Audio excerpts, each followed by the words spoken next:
भूखे भजन ना होए गोपाला, पहले खाना चाहिए तो पहले कह दो खाना खा लो मम्मी दादा दादी जो भी हैं, और अब आप ऐसे बैठ जाओ, आप उनको देखिए ठीक कर रहे नहीं कर रहे, उनका हाई बीपी अपने आप ठीक हो जाएगा कुछ ही दिन के अभ्यास से। और गोली भी लेते हैं तो पहले 10 दिन अभ्यास करें अच्छे से तबीयत से। मैं 50-60 कह रहा हूँ, आप 100 बार करवाओ, हानि नहीं होगी। हाँ, लो बीपी वालों को हानि होगी, ध्यान रखना, लो बीपी वालों को अच्छा नहीं रहेगा ये, क्योंकि ठंडा है ना बेटा। लो बीपी वालों को दूसरा बताऊंगा मैं, तो ये करा दें। और जिनको इतने बुजुर्ग दादा दादी हो, दांत ही ना हो, तो क्या करेंगे, जीभ को नली सी बनानी है, इस नली से जीभ सबके साथ होती है, ठीक है बेटा। ये शीतली प्राणायाम है, और दांतों वाला शीतकारी प्राणायाम था। कोई से अकेले से भी काम चल जाएगा, शीतकारी ज्यादा उपयोगी है, दांतों वाला ज्यादा लाभकारी है शीतली से। मैं ये 40 साल के अनुभव से बोल रहा हूं। कोई और योग कराने वाले कह सकते हैं कि दोनों का बराबर लाभ है, लेकिन मैं अपने अनुभव से बात कर रहा हूं, शीतकारी ज्यादा लाभकारी है। वो पूरे मुखमंडल को, पूरे मस्तिष्क को डायरेक्ट ठंडक दे रहा है, इसकी नली के माध्यम से अंदर भी जा रही है ठंडक, यहाँ कम रह जाती है थोड़ी अपेक्षाकृत, ठीक है बेटा। तो ये हो गया। इसके पश्चात आप करेंगे भ्रामरी प्राणायाम। जिनको ब्रेन हेमरेज हो जाता है, जिनको पार्किंसन हो जाती है, मेरी डायरिया रखी है, लेकर आया हूं। कल को चेयरमैन साहब कहने लगे आचार्य जी ने कुछ सबूत तो दिखाए नहीं, इतने रोग ठीक कर रखे नहीं कर रखे, तो मैं प्रमाण लेकर आया हूं, देख लेना तसल्ली से। आज छोड़ के जाऊंगा, कोई बहनें देखना चाहे देख लेना उन डायरियों के अंदर, ठीक है। तो भ्रामरी प्राणायाम देखो, एक इंडियन ऑयल का चीफ, ऑल इंडिया के चीफ, इंडियन ऑयल कंपनी बहुत बड़ी, सभी लगभग 2-4 डिस्ट्रिक्ट छोड़ के अलग अलग डिस्ट्रिक्टों में उसके बड़े बड़े प्लांट्स हैं।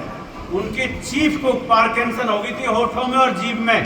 मैंने उनको ये प्राणायाम करा करके ही, होठों की एक्सरसाइज करा करके, जबड़े की एक्सरसाइज करा करके उनकी वो कंपन नियंत्रित करवाई।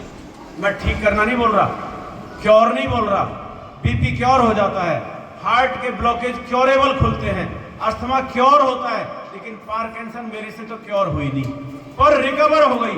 अपने काम जो दिक्कत होती थी, कप भी नहीं पकड़ा जाता था, बिखर जाता, छलकता था, बटन नहीं लगाए जाते थे, साइन नहीं होते थे, नाड़ा नहीं बांधा जाता था, वो रोजमर्रा की आवश्यकताएं सामान्य हो गई है, दिक्कत नहीं आती। ऐसे पार्किंसन के कई रोगियों को ठीक किया है। तो भ्रामरी प्राणायाम एक बार देखिए, अभी करना मत आप, अंगूठों से कान बंद करने, वो तो ट्रेंड है, वो तो कर ले, कोई बात नहीं। देखिए, अंगूठों से कान बंद करने होते हैं, सांस भर के ओम बोलना, मुंह बंद करके तो हमिंग की आवाज आएगी, इससे म्यूजिकल साउंड मस्तिष्क में सुनाई देगी, ठीक है बेटा। उस मस्तिष्क में जो थक्के जमते हैं, खून गाढ़ा हो जाता है, उसको पतला करके प्रवाहित करना इसका कार्य है, ठीक से सुगम रूप से। और ऐसे जो ब्रेन इत्यादि से संबंधित रोग होते हैं उनमें विशेष लाभ मिलता है। ये अकेला प्राणायाम ऐसा है जो हाई बीपी भी और लो बीपी भी दोनों को ठीक करता है। ये प्राणायाम जो करने जा रहे हैं, तो इसमें आपने क्या करना है, सांस पूरा भर के कान बंद कर लिए और आंखें खुली रखना, मेरी तरफ देखते रहना। आप थोड़े इधर हो जाओ भाई, कुछ बच्चों के चेहरे छुप गए, थोड़े इधर हो जाओ, ठीक है। तो आधा नाक बंद करना है, ध्यान देना कहां से, जहां ये तो देखो ना सुने हैं, यहां से नहीं, यहाँ थोड़ा ऊपर जाके हड्डी शुरू होती है, जहां हड्डी शुरू हो गई वहां की त्वचा को आधा नाक के दरवाजे पे ढकना है, यानी कि नाक आधा ही बंद करना, पूरा बंद करोगे तो आवाज नहीं आएगी। तो नाक पूरा श्वास भरिए, आंखें खुली रखना। मैं जब नाक बंद करूंगा तब करना, और जब नहीं करना तब तक खुला रखना। और आपने ये नोट करना है, क्या बोला कि आंखें जब, नाक जब खुला था तब कितनी आवाज थी, जब आपने नाक बंद कर लिया तो आवाज बढ़ी या घटी, ये नोट करना है। भरिए सांस, ओम।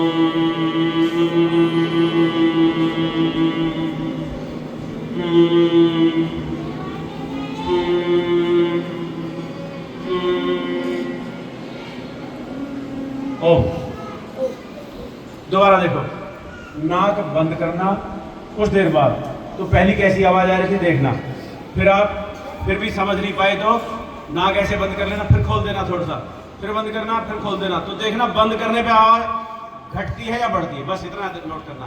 सांस भरो,